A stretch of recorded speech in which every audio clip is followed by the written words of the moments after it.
What is up, everybody? Welcome back to the Geek Pantheon channel, and today I have an exciting new video for you, something that we haven't really done before here on the channel, and then I'm going to show you how, in my opinion, to build the best version of a Necromancer in D&D 5th edition. I'm going to take you through level 1 through 20, break down every choice that I make along the way, and hopefully by the time we hit level... we're going to hit level 20, but hopefully before that point, you're going to feel like you have a powerful magic user capable of commanding undead at their beck and call. Now, before we get into the nuts and bolts, I want to give a heads up that we are going to be marrying the two aspects of D&D 5th edition that are vital for creating any character, and that is the flavor and the mechanics. So there might be some decisions that we make that might make you scratch your head initially when you look at the mechanical nuts and bolts of it, but once I get into the flavor of it and how we're going to kind of recontextualize that spell or ability or whatever, hopefully it'll make sense as to how that fits into a necromantic archetype, for lack of a better way to put it. So, first off, we need to pick our race and our class. So probably no shockers here when I tell you that we're going to go with the wizard class. If you're making a spellcaster and you want them to be crazy powerful, there's no shame in going with the wizard, and it just makes sense with the class abilities and the spells they have access to down the road that any good necromancer is going to be a wizard. That's not to say that you couldn't do it with other classes, but looking at it and kind of weighing the pros and cons, I really felt like a wizard was the best way to go. And also, probably not shocking anybody, since we're making a wizard, we're going to be doing a gnome. It's going to be a very interesting, from a visual standpoint, a gnome wizard that's commanding this undead army. But trust me when I tell you that the +2 to intelligence that gnomes get out of the gate is going to get us where we want to go very quickly in terms of our spell casting.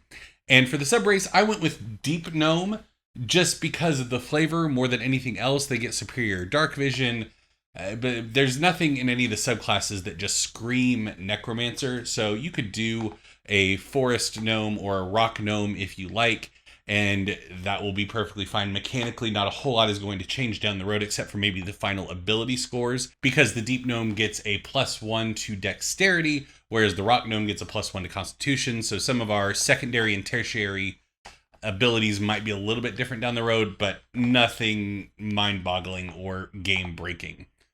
For the background, I went with Anthropologist. Once again, this is 100% pure flavor. I figure a gnome studying civilizations, far-flung, traveling, going and making contact, might come across some arcane traditions that will unlock control of the undead. And so now it comes time to assign our ability scores. So I went with the standard array, nothing too special, wanted to keep it as generic as possible, as accessible as possible, so no matter what the rulings are at your game, whether you're doing dice rolling, standard array, point buy, you'll have a good idea as to how to proceed with building this character. And it will become apparent once I show you the standard array that if you're doing rolling or point buy, where your highest score needs to go. Spoiler, it's intelligence. And then we'll get into all the other scores. So starting off with strength, we're going with an 8. No shockers there. We don't really need a whole lot of strength. And there might be some instances where you need to make a strength saving throw or things like that when you're out adventuring, but we have to have a dump stat somewhere, and strength just makes the most sense at this point. For our dexterity, we are going with a 14. We get a +1 from the Deep Gnome subrace, so for those of you doing standard array, we're plugging our 13 in here.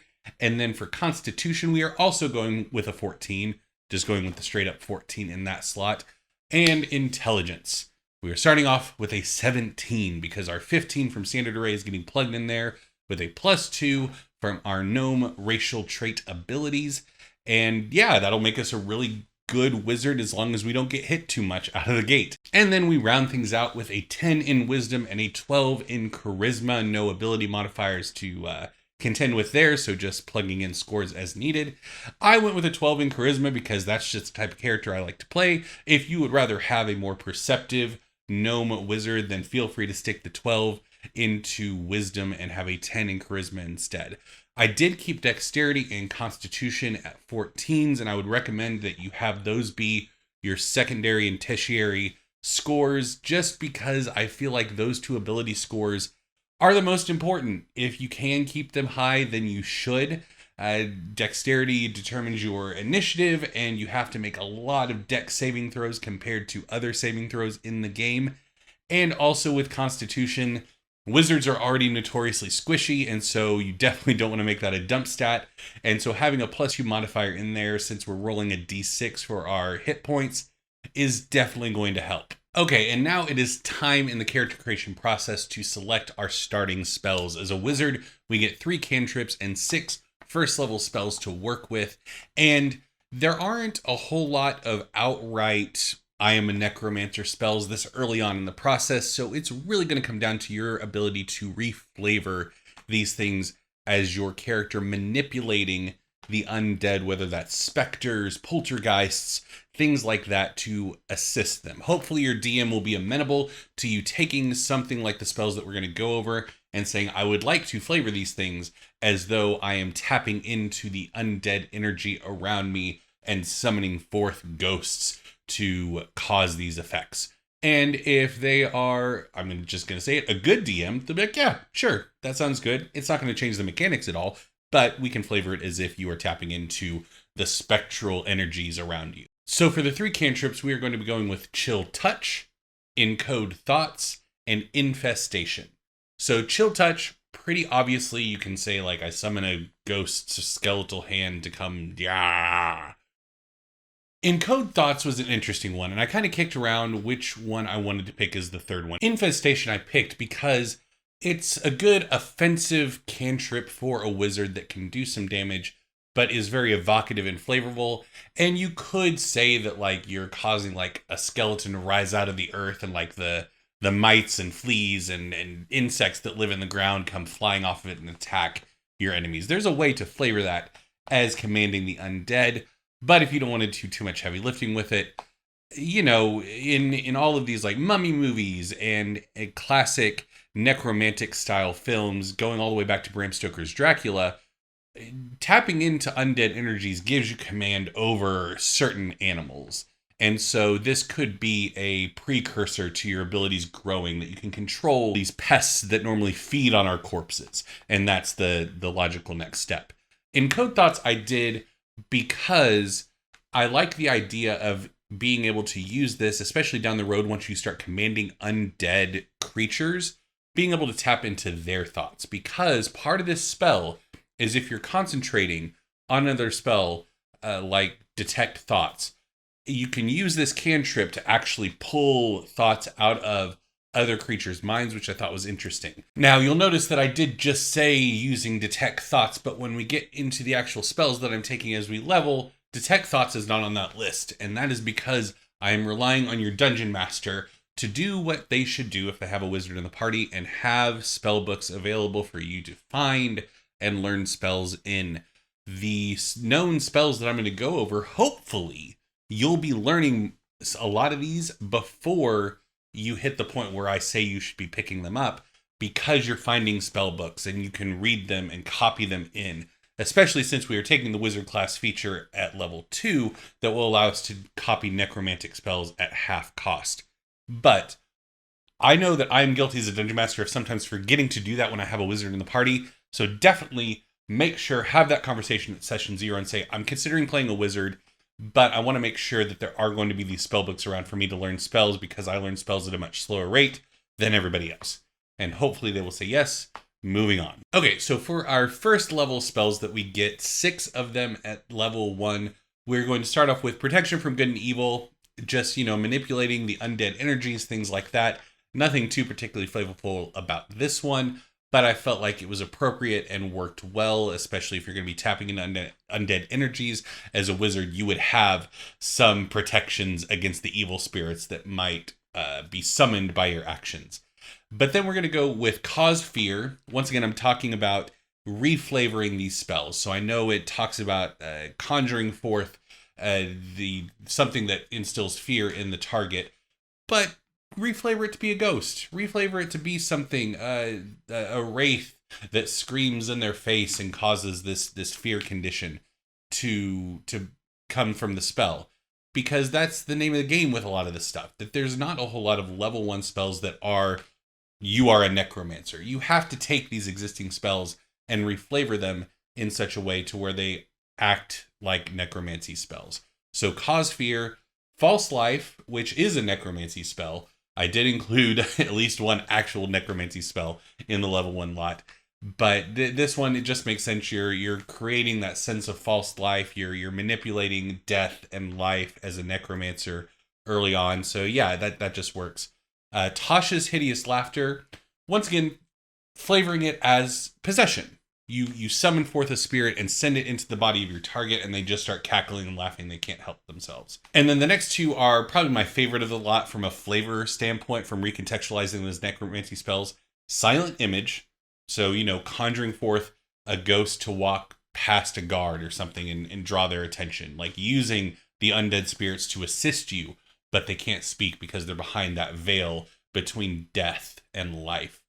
And then unseen servant. Kind of the exact opposite thing, where you have this poltergeist that is assisting you and nobody can see them, but they're there and you can summon them forth and they can assist you and then they will go away. Those two I feel like really can be reflavored for necromancy in a way that's really fun and interesting. Okay, and so for second level, we are obviously going with the arcane school of necromancy, so we get to copy necromantic spells for half price, and we get the Grim Harvest class ability, which basically allows us to regain hit points as we kill creatures with first level spells or higher. And that doesn't work on constructs or undead, which is fine because we're just trying to reap life and then bring it back for our own purposes. And then for our spells, we are going with Catapult. Once again, the idea of a poltergeist flinging something across a room, and Sleep. Possession, go to sleep. Taking control of the body. Or if you want it to be a bit more devious in the way that you flavor it, you're temporarily removing the soul from the body, and the body just goes limp and falls to sleep until the soul can get back in and wake the body up. Either way. But I feel like those are two spells that can work really well for a necromancer, but not seem that way from the outset because they're not necromantic spells, but I really like them. Third level, we're just getting 2 more spells. Once again, we get 2 spells per level as a wizard, but hopefully your DM is providing you with plenty of spellbooks to copy down spells as you adventure. And if not, then time to have a conversation. But if you haven't gotten these spells by the time you hit 3rd level, then we are going to take our first 2nd level spells. We're going to be taking Ray of Enfeeblement and Earthbind. Earthbind because obviously you would be able to summon skeletons buried in the ground to reach up and grab your enemies and hold them in place. And then Ray of Enfeeblement, you're just weakening the soul, driving it out of the body, making them weaker, that kind of thing. So once again, taking these things, reflavoring them as necromancy. And now time to get to 4th level. So we get our first option of an ability score improvement or a feat. And I'm just going to make a blanket statement moving forward so you don't have to wonder about what's coming up at level 8 and so on and so forth. There's not a whole lot of feats that really work well for necromancy that are released by Wizards of the Coast, obviously. I'm sure there's some wonderful stuff in the DM's Guild, but we're not getting into that today. We're just trying to stick with the stuff that is available to you on things like D&D Beyond if your DM just wants first-party content included, or you're building something from the Adventurers for the Adventurers League. Although I didn't check the spells to make sure we were doing the PHB +1 rule, so this might not work entirely all the way through with all the spells. But anyway, we're going to be sticking with ability score improvements at every interval when we have that option to bump up our scores. And obviously, out of the gate, first thing we're going to do is we're going to bump up our intelligence by 2. We're going to go from a 17 to a 19, bump our modifier up by 1, so now we are at a +4. So our spells are going to hit even more readily, and our saving throws are going to be even higher, and yada, yada, yada. So we're going to be doing that at 4th level, and then for the 2 spells that we're going to take, we're sticking with 2nd level, and we are taking Magic Mouth and Shatter. Both of these things, once again, we're playing into the idea of ghosts and specters existing everywhere. And so Magic Mouth being you relaying a message to a ghost that is eternally stuck in one spot, and then them being able to convey that message down the road. And Shatter being a poltergeist, once again, shattering stuff and causing a great thunderous boom. Maybe it's a banshee's wail or something like that. It's entirely up to you and how you flavor it. But I would encourage you to take all these spells and really think about how can I make these necromantic in nature. Now moving on to 5th level, where we finally have access to 3rd level spells. And it's happened. Finally. No more just reflavoring stuff and saying, yeah, I'm controlling undead. We actually get animate dead at 3rd level. Well, at 5th level, it's a 3rd level spell. So we're definitely taking animate dead. And then we're also taking the 2nd level spell, Dragon's Breath. Now, I know you might be asking, why take a 2nd level spell when you have 3rd level spell slots available at this point? Well, we are going to be moving forward, not necessarily taking stuff at the highest spell slot, because we want to be casting Animate Dead at the highest possible spell slot to summon as many undead creatures as possible. So that's what our highest spell slot is going to be dedicated to. So we don't want to waste our 3rd level spell slot on anything other than Animate Dead. And, you know, it's cool to summon a skeleton. It's even cooler if they can breathe fire. Okay, and now on to 6th level, where we get our next Arcane Tradition unlock, our class ability, and it's Undead Thralls, which the first aspect of that is that you get access to the Animate Dead spell. Now, I know that might seem like a waste, and why would you take Animate Dead at 5th level if you're going to get it at 6th level? But animating dead things is literally the whole point of this build, so it doesn't make sense to wait a level. And we get some really cool benefits with the Undead Thralls thing, so it's not a total waste. I just couldn't see a reality in which me telling you all, okay, at 5th level you could take Animate Dead, but don't. Wait a whole other level before you can do the one thing that you want to do as a Necromancer. So we went ahead and took it at 5th level, even though we were going to get it for free at 6th. And we got some cool things like being able to add our proficiency bonus to our undead minions' attack rolls and increasing their hit points by our wizard level. So there are some really cool things, and we get to summon one additional skeleton or zombie. But yeah, that was something that I was kind of bummed out about when I was doing this build, but what are you going to do? You need to take Animate Dead as soon as it's available. And for the spells that we're taking 2 3rd level spells that we hopefully won't have to use a whole heck of a lot of, but they are very synergistic in nature. So once we get a few higher levels and have higher spell slots, we can start using our 3rd level spell slots for these. We're going to be taking Vampiric Touch to make sure that we have plenty of hit points, and then Life Transference to make sure our undead minions have plenty of hit points. So it's, like I said, very symbiotic of like, I get myself some hit points, then I give you hit points, and you stay alive and you can attack things while I stay back here. So that's what I wanted to go with. But once again, we're not going to be using these spells a whole lot at this point, because you got to Animate Dead. Animate Dead, spam it. Animate Dead. You want to keep undead minions. You're a Necromancer. Okay, moving on to 7th level, we are going to be taking 2 more spells. A 4th level spell in Phantasmal Killer.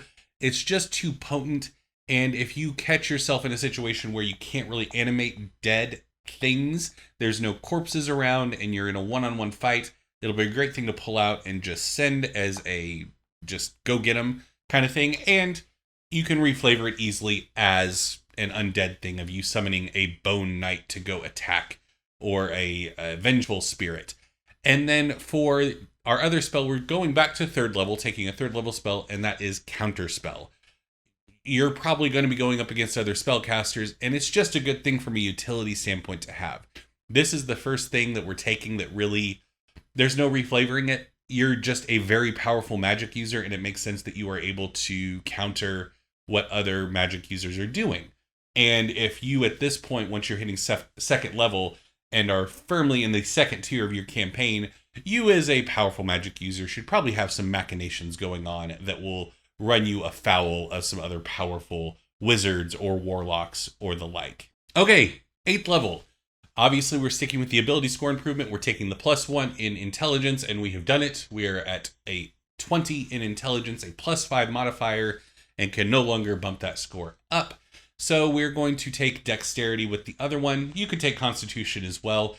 Just moving forward, we're going to be divvying up between dexterity and constitution just to keep those 2 scores high.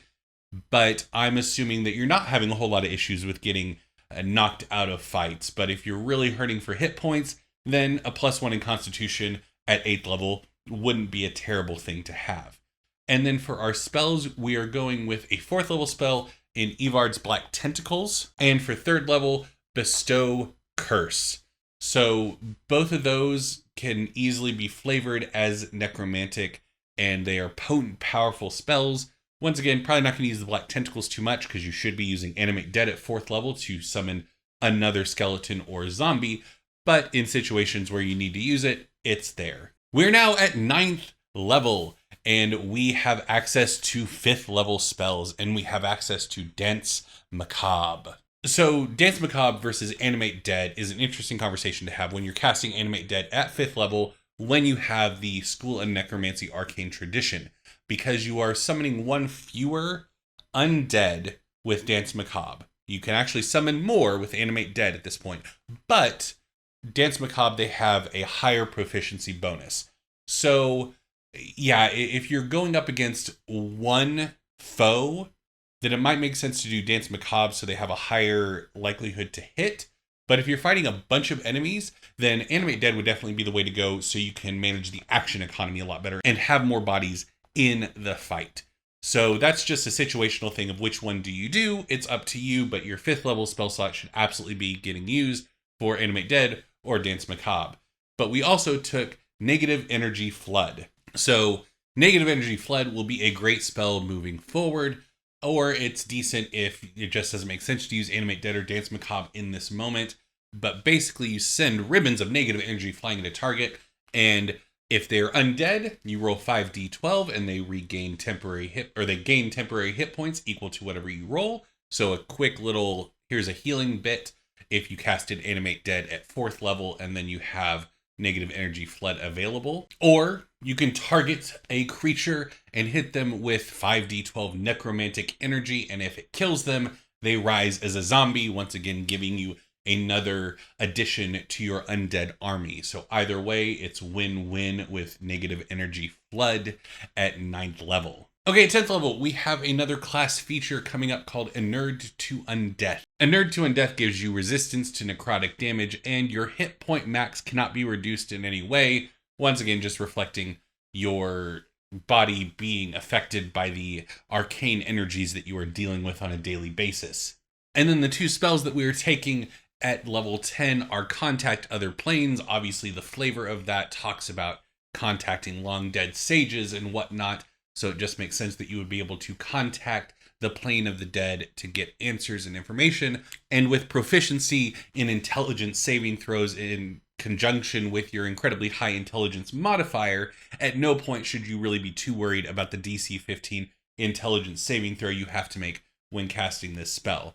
And then for our other spell, we are actually going all the way back to a 3rd level spell and taking Haste, because obviously we need to be able to augment our undead minions from time to time. So you could really, at any point when I took a 3rd level spell, if you really want to have Haste, you could slot it in there.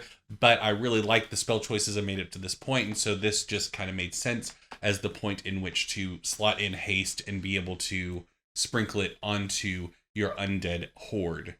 Okay, on to 11th level. Nothing other than picking spells in this one, and we are going with, obviously, now that we have 6th level spells, we are going with Create Undead. We can make ghouls now, and they last for 24 hours, and even after that time, they wander the countryside. So you could really set yourself up in a castle and just populate a barren wasteland full of undead at this point, which is great. And then we're also going to take Soul Cage. That also feels very good and flavorful from a necromancy standpoint. It is a necromancy spell after all. And yeah, I mean, nothing too special or anything to talk about with Soul Cage. It just makes sense, you being able to trap a soul and use it to your own means. But yeah, I'm excited that we finally have Create Undead, because while Animate Dead and Dance Macabre are cool and interesting, you make skeletons and zombies, Create Undead is the point where I really started to feel like, okay, I am in control of undeath at this point. I can create minions that can respond and understand what I'm saying. They're not just magically influenced to go do the thing that I want them to do. So yeah, that was really cool and exciting. Moving on to level 12, we have another ability score improvement coming our way, and we are sticking with Dexterity and Constitution, just bumping each of those up 1. Once again, I'm not married to these choices at this point, now that our intelligence is at level 20. If you want to have a face of the party that's a necromancer, feel free to drop some in charisma. Just from a mechanical standpoint, trying to stay alive and act quickly and not get hit with fireballs all the time, dexterity and constitution made the most sense for me. And for the two spells that we were picking at 12th level, we're actually going backwards and picking a 5th level and a 4th level spell because we want to keep 6th level reserved for Create Undead, obviously. So for 5th level, we're going with Skill Empowerment. That's going to play a lot into what we're able to do later on down the road, because the undead that we can create and summon right now don't have skill proficiencies, skeletons, zombies, ghouls. They're not proficient in any skills, but you could also use it on your allies, just like maybe angels in the outfield style. You're summoning a ghost who knows how to do this thing really well to assist them, which would be a lot of fun. Or down the road, you will be able to start commanding more and more powerful undead who might have skill proficiencies that you could then throw this onto them to bump that up and make them even better than they were before. And for 4th level, I went with Confusion. This one, just, reflavoring it to be swirling specters, confusing somebody, or possession, or however you want to flavor it. Honestly, there was just nothing else that really excited me at 5th level, and I'm trying to keep 6th level reserved for Create Undead. So Confusion looked like a lot of fun, looked like it would be usable, and looked like it would be easily reflavored to be powered by the undead. And now we hit 13th level, where we can pick 7th level spells finally. And really, there's only 2 options at this level on what to pick if you are a necromancer, and that is Finger of Death and Simulacrum. So Finger of Death obviously is kind of the ultimate necromantic spell, pointing a finger and energy radiating out and sucking the soul from the target. And obviously you get to turn them into a zombie if you manage to kill them with this ability, which, is a nice added bonus for a necromancer. And then Simulacrum, you can use, so the wording of the spell says a beast or humanoid, and technically undead creatures belong in a different category than that. So you couldn't, rules as written, duplicate any of your undead minions, which, would be kind of cool to be able to do, but is fine because you can use Simulacrum to duplicate yourself, and then your copy can then cast Create Undead, Animate Dead, and double the size of your undead horde and cause more terror. So that's why I went with that one. It just makes sense, even though it can't, rules as written, affect undead. I would probably, as a game master, allow it if somebody was playing this class and really wanted to be able to use this to create a copy of a powerful undead minion they had, then I'd probably be like, yeah, that's fine. But not going to assume anything about any other dungeon masters and just give it to you as written and say, copy yourself, and then your copy can summon more undead. You get more bang for your buck that way anyway. Okay, now it is time for level 14, and one of the most potent abilities that the School of Necromancy Arcane Tradition is going to get you, and that is Command Undead, where you see an undead creature. You point your finger at it, and if it fails a charisma saving throw, it is yours. Now, obviously, there are some caveats based on intelligence score, but if you see something like a Bodok and you get it to fail on this check, then it's yours until you use this ability again. And it has skill proficiency, so that skill empowerment we used before, or took before, we can use on our new Bodok friend and really make them hyper stealthy or hyper perceptive. Have them keep watch while the party camps out and sleeps. Or if you're feeling really spicy, you can go to the Vampire Lord's castle, point your finger, and hope and pray that they roll very poorly. And even so, if they have a intelligence score of 12 or higher, they're going to get to make this saving throw again at the end of every hour. So do what you need to do and then get out before your new rival hunts you down and kills you. For the spells that we're taking at 14th level, we are taking the 7th level spell, Sequester. We'll talk about that one in a second, though. But we're also going to be taking Symbol, which is great for if you are building up a stronghold somewhere, which Sequester kind of plays into. And there's a death version that deals all kinds of necrotic damage. So that's great and wonderful and flavorful. And once again, not too terribly special or in the wheelhouse of this build, unless you want to reflavor it as vengeful spirits that you anchor to this one spot and they lash out, which would be pretty cool. But I went with it because it makes sense where a character would be at this point in their adventuring career, I would imagine. But Sequester allows you to basically put a creature or object in a sense of suspended animation. But there's one very, very important line in the description for this spell, in that if it is a creature that you're targeting with Sequester, then time ceases to flow for the creature. Which means if your party is holding up for a month in their stronghold before they go out on their next adventure, then your necromancer should be waking up every morning, stretching, summoning an undead creature, casting Sequester as many times as they have 7th level spell slots, and putting them into suspended animation with the trigger of when our stronghold is attacked, or when an intruder opens my lockbox, or if your necromancer has gone full lich at this point, perhaps if somebody touches the phylactery in that desk drawer over there, then you can really build an undead army and have hundreds of undead minions summoned in an instant, all with that 24-hour timer at the very beginning where they will obey all of your commands. Sequester is one of those things that it just could be an epic moment in a campaign. Of as soon as the army breaks down the front gate of your party's stronghold, as soon as that wood cracks, skeletons, ghouls, zombies emerge from the ether and begin attacking as your necromancer cackles from the battlements. At 15th level, we are going to be taking our 2 spells that we get, and the first one is going to be our first 8th level spell, and that is going to be Clone. This one is the epitome of manipulating death, I feel like. It is true Emperor Palpatine kinds of evil, of just having backup clones of yourself and your fellow party members, if you're feeling generous, so that if any of them die, their soul goes into the inert body waiting for them, and they are awoken happy as ever. And oddly enough, for our second spell that we are taking at 15th level, we're going to go take a 2nd level spell.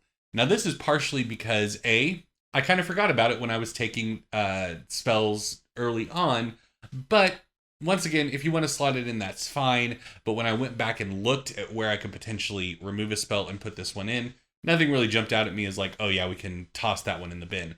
So at 15th level, we are taking the 2nd level spell, Enlarge Reduce, because summoning a skeleton is fun, but summoning a skeleton and then making it giant and then using Dragon's Breath to make it breathe fire is also a lot of fun. So yeah, Enlarge Reduce is what we're taking just to cause more chaos on the battlefield. Oh, you could summon undead, Enlarge Reduce, then do Sequester, so then you have a giant skeleton that just yeah, this is going to be fun. Okay, at 16th level, ability score improvement. Once again, dexterity, constitution, whole spiel about you can do whatever. Moving on, 2 spells that we are taking, both 8th level spells. We are starting with Maddening Darkness, which is a very creepy spell.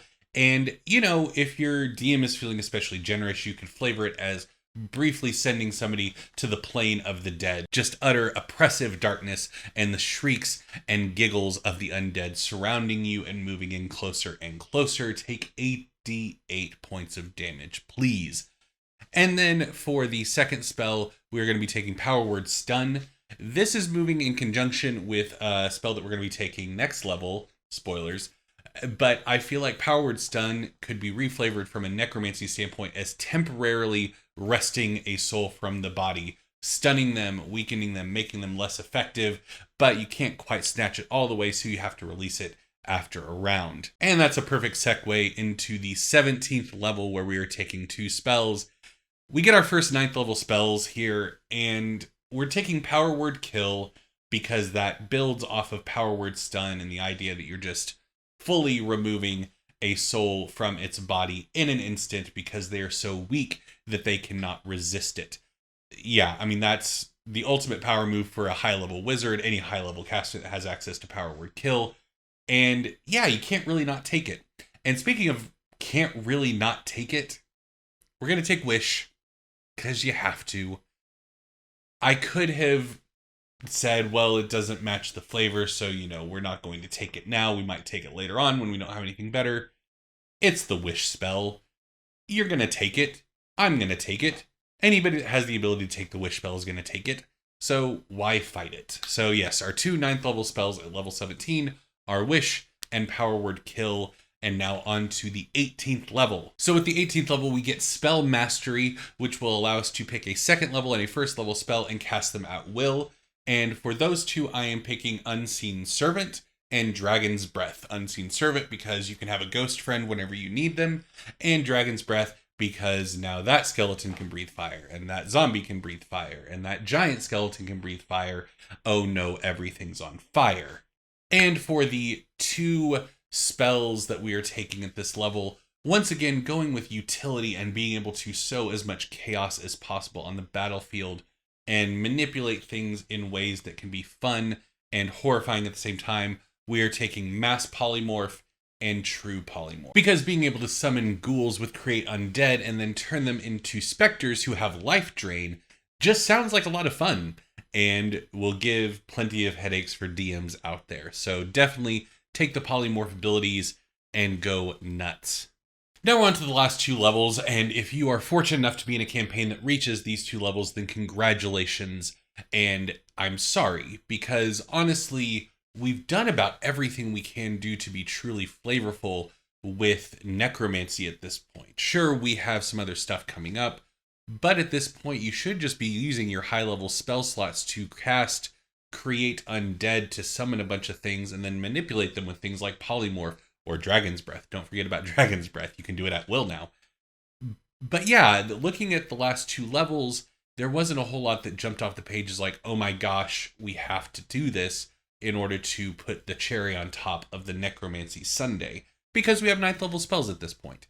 So while it might seem a little bit lackluster, you've hit the finish line. You get some really cool class abilities with signature spells, so stick around and see what you get from that. But I just wanted to give that preface going into the last two levels. So 19th level, we have our last ability score improvements coming up. Dexterity, Constitution is what I took. And for the spells, I went with the 9th level spell, Invulnerability, because why not? Being invulnerable is cool. And then I also took the 8th level spell, Abi Dalzim's Horrid Wilting, because it's a necromancy spell, and yeah, just pulling the soul out of somebody's body to where their body crumbles and turns to dust practically is really cool. So we did that. And lastly, with the 20th level of our Necromancy Wizard, we get the signature spells class ability, and obviously we're going to be doing Bestow Curse and Animate Dead as our at-will abilities without using a spell slot. So you can just spam cast Animate Dead at 3rd level, so you're not filling up the battlefield quickly. But if you're able to use all of your other spell slots for things like Reduce, Enlarge, Dragon's Breath, although that doesn't use spell slots anymore, Polymorph, all Haste, all these things that you can use to augment these undead that you're just bringing up every turn. If you're in an environment where you can do that, then yeah, you should absolutely be doing that. Like, you could cast a lot more if you cast at a higher level, but you get to do it every turn. So rather than using a 4th level spell slot to cast Animate Dead and get one more, just do it at 3rd level 2 rounds in a row, and you've doubled the amount of undead that you get. And then for the last two spells, I went with 6th level spells actually. I went with Magic Jar, because from a flavor standpoint, Magic Jar makes sense, being able to contain a soul. And then I went with Scatter, because once again, being able to take your undead minions and teleport them everywhere is also really cool. So, what did you all think about the Necromancer, and what did you think about this style of video? Hopefully you enjoyed it, hopefully you gained something from it. I know I certainly did, going through and building out this character.